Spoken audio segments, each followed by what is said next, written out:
What's up everybody, my name is Brenden and this is BigBearB Creative.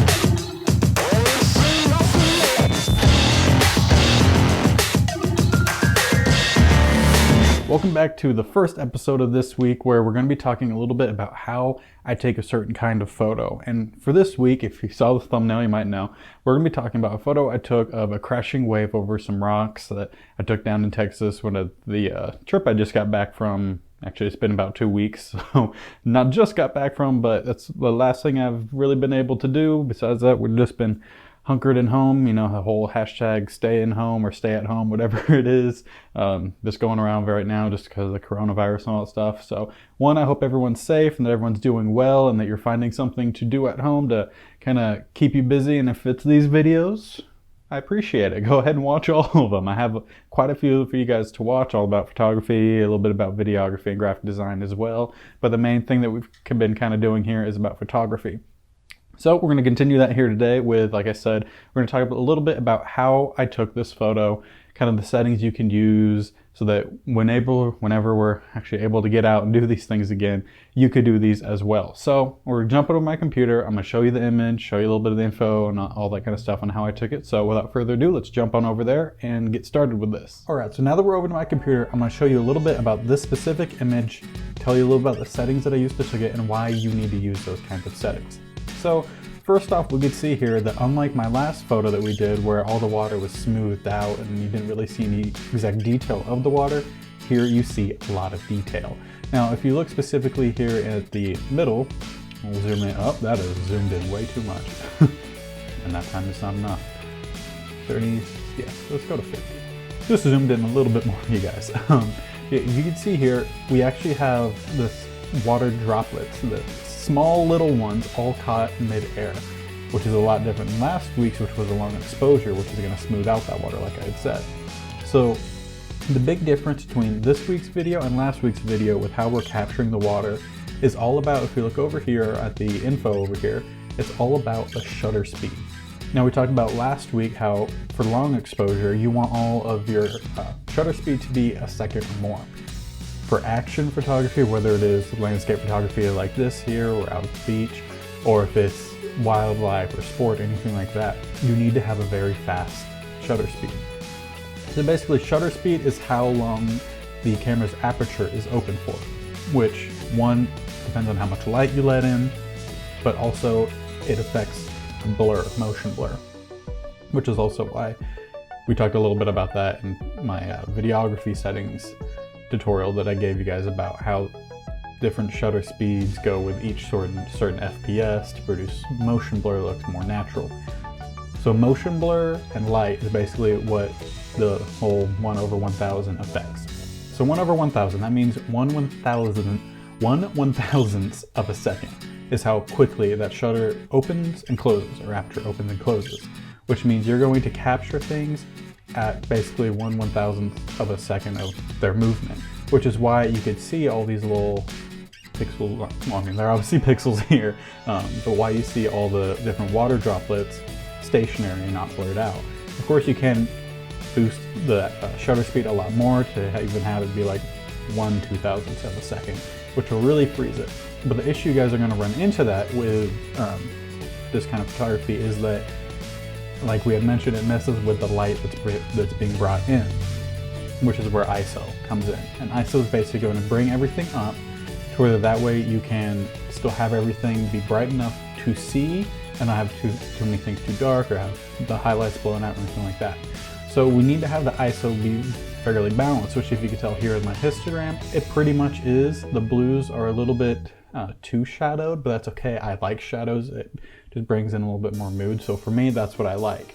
But when you're talking about a histogram, you basically want everything to be evenly spread out like you see here. So the reason that I had taken this with these settings was one, to capture the droplets in air without any motion blur or anything like that. To really capture the action of the water without capturing the movement of it, if that makes sense. So like last week, we captured the movement of the water with a much longer exposure. I believe it was 10-second exposure? I think it was a 10-second exposure. you should go back and watch it and then come back to this video and tell me in the comment section. But yeah, or maybe it was 1/10 of this. It was something like that. Either way, it was much, much slower, meaning the aperture was open much longer, which is weird photography math. Things are opposite in many ways. So yeah, when it comes to what your f-stop is, basically, that all just depends on how much you want to focus. For me, I had it a little bit lower of a number, which again means it's a larger opening, so that way more light could come in, so that way it wasn't affecting the shutter speed wasn't the only thing affecting the light in that manner. So I had it lower so that way you could get a majority of things in focus. Like as we could see, this rock back here is in focus. Really, if you just follow along here, you can see like starting here it's in focus, and then until about, I'd say right here is when it kind of stops to focus. It's still it's technically still in focus. The things in front of that are going to be called soft focus. The things behind it are going to be out of focus. That's a whole other thing. We can do a whole different video on that. So for this one, I went with the f4.2 just so that way I had quite a bit in focus, but I also had elements that were out of focus and were in soft focus. So basically, you could still see what's going on at the bottom here, and you can see what's going on at the top, but you're really going to be drawn into the action, which is the water droplets that I wanted to capture going on around in the middle, which if I go back to the fixed screen, you can see is more in the middle of the photograph, which is a theory that you kind of want things centered. It's called the Kodak method. Basically dates back to when Kodak, the camera brand, was really coming out in photography, was really starting to take off, and they basically told you want everything in the center. I just did this because I basically have, in a way, a rule of thirds. It's kind of a tilted rule of thirds, but I have the rule of thirds going along here, and then I put main action in the middle just so it all draws your eye into the middle. Yeah, so that's why I did that. So yeah, like I said, you want your ISO to be high enough to where you can see everything, the shadows aren't too dark and the highlights aren't too bright. The f-stop, that's completely up to you on how much you want in focus. Like I said, the higher that number, the more you're gonna have to mess with the ISO just to brighten things up. The lower that is, the less you're gonna have to have it raised up, which the ISO will affect the pixelation of the camera, which I will do a video on that and how you can fix that in either next week or the week after. So make sure you subscribe so you can check that video. You can check it if you don't, but you might as well go ahead and subscribe if you're gonna keep watching, right? So yeah, so ISO, like we said, basically it's just an adjuster. There's nothing particular about it. Just you don't want to have to be too high that it creates that pixelation. F-stop, whatever you choose, however much you want in focus, how much you don't want in focus. For a quick action kind of photography, I say you could have that be lower. You don't need as much in focus, but it's completely up to you and what your style is. And then the main thing is this is the shutter speed. So I used 1/1000th. Again, it's just going to be a very quick shot. You can have it be higher, you can have it be a little bit lower, but you typically want it to be around 1,000 or maybe a little bit more. 70, that's the millimeter of the camera. The lens that I was, not really camera, the lens that I was using, I believe I was using I think it's a 55-200 is what it is. So I had it zoomed in to 70 just so I could basically crop the photo the way I wanted to, have the frame be, only have things in that I want it. So you know, I have a little bit of framing at the bottom, a little bit of framing here, and then the water frame this side. So really again, it just draws everything into the middle. And I had auto white balance, which is what AWB is. And this is just talking about kind of what the focus of the camera was. I was in manual focus because I was just sitting on my chair, had my tripod, my camera on it, and then my shutter release button, just waiting for a crash. I took about, I'd say easily about 50 photos until I got one that I wanted. But yeah, and then there's the actual like pixelation size of the image and then the file size. And this is all after editing. If you guys want to watch how I edit this photo, you're gonna have to subscribe. Well, you don't have to subscribe, but you should subscribe because you're gonna watch me continuously, right? So you might as well just go ahead and subscribe, and we'll be editing this video on Sunday. So I hope you learned something here. We're gonna jump back over to me back there to do the whole outro of this video. I hope this was helpful for you and that you learned a little something about action photography, whether it be more of a landscape based like today was, or if it's more, if you're more of a sports or wildlife or anything like that kind of photographer. I hope you did learn something, and if you did, let me know what it was down in the comment section below, or if there's anything you want further explained or anything like that, please again let me know. could also tell me ideas that you want for videos of like how to do something or how I do something or anything like that. I would love to make as many videos as I can for you.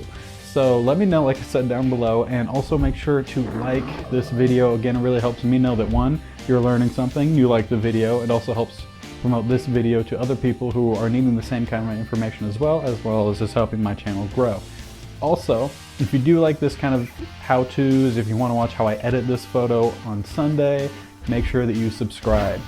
For the next foreseeable future, as it seems right now, at least until I think it's April 30th when we're all allowed to go out, maybe, hopefully. But yeah, so until then, I'll be doing these kind of how-to videos on Fridays, and then I'll be doing kind of a walkthrough of how I edited it. Like, well, it'll be a live edit, so we'll be editing live edits. Technically recorded pre, but yeah, we don't know what I mean there. Yeah, so those will all be on Sunday. You can watch how I edit the photos. And also all these photos, for the most part, not all of them, but for the most part, you could find these on my Zazzle store and on my merch page as a photo print that you could buy for your home or for your office or anything like that. Also, if you saw on, I think it was Monday I released it, the big update about all my apparel and merch and stuff that you guys can buy. My apparel is now all eco-conscious. And my screen just went blue. I'm just gonna fix that real quick. Okay, and we're back. Sorry about that. My screen went blank because the computer's been on too long and the whole thing. But yeah, so my merch and apparel, that is all now eco-conscious. This is really something important to me. I hope you guys appreciate it as well. You can find links to those down in the description box below. It's going to be either on my merch page or my Teespring page, where I sell all of the graphic designs that I do here and have done here.